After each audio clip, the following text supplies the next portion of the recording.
Hi, good morning and good evening, one and all. This is GNA News, and today we are reporting the fishing and aquatic issue of the Japanese Sea.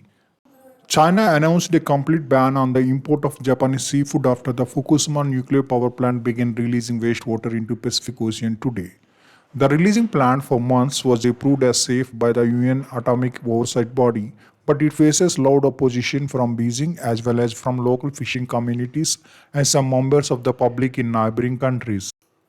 Tokyo Electric Power (TEPCO), the operator of the Fukushima plant, the release of water which began at 103 local time today. A statement from Chinese Customs Agency said that the ban is intended to prevent the risk of radioactive contamination and to protect the health of Chinese consumers.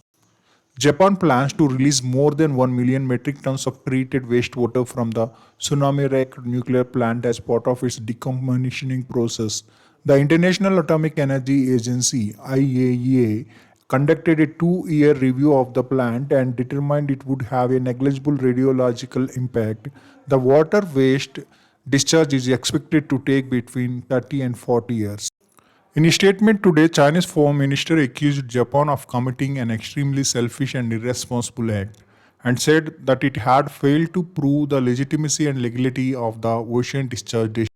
Japan's wastewater release is being opposed by its own fishing communities who have expressed worries over the impact on their livelihoods. Japan's National Federation of Fishers cooperative standards in opposition to the plan, as AP reported, due to concerns over safety and reputational damage.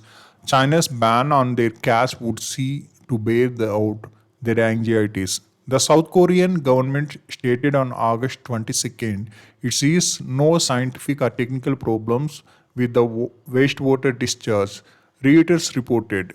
But a portion of the South Korean public, including the country's opposition party and fishing communities, have staged rallies in dissent. One of the most important concern that is called tritium. While the wastewater will be treated before release, that process will not eliminate a radioactive form of hydrogen called tritium. Both TEPCO and the IAEA have argued that tritium is a naturally occurring element found, for example, in rainwater also, and will be diluted enough in the wastewater to avoid harming the environment or people.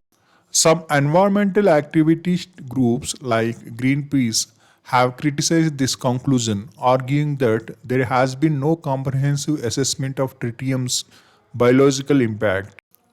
The Japanese government has opted for a false solution decades of deliberate radioactive pollution of the marine environment during a time when the world's oceans are already facing immense stress and pressures, Greenpeace said in a statement on August 22nd.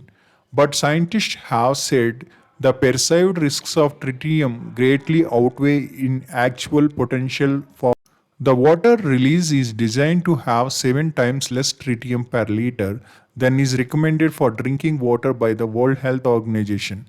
David, a senior lecturer in physics at the University of Auckland, told the Social Media Center. Tony Hooker, the director of the Center of Radiation Research, Education and Innovation at the University of Adelaide, also commented the release of tritium from nuclear facilities into water waves has and is undertaken worldwide with no evidence of environmental or human health implications. China is the top importer of Japanese seafood. The ban by China, the large export market for Japanese seafood, has dealt a heavy blow to Japanese fishing industry. One-fifth of Japanese seafood exports went to China in 2022, totaling $610 million of revenue, according to the Japan Times. Hong Kong, which has aligned with Beijing on the seafood ban, was the top importer of Japanese seafood for 16 years, according to the Asia, until China took the top spot last year. Scallops, sea cucumbers, bonito, and tuna are among Japan's most popular seafood exports to China and Hong Kong. If you like this video, please like and subscribe.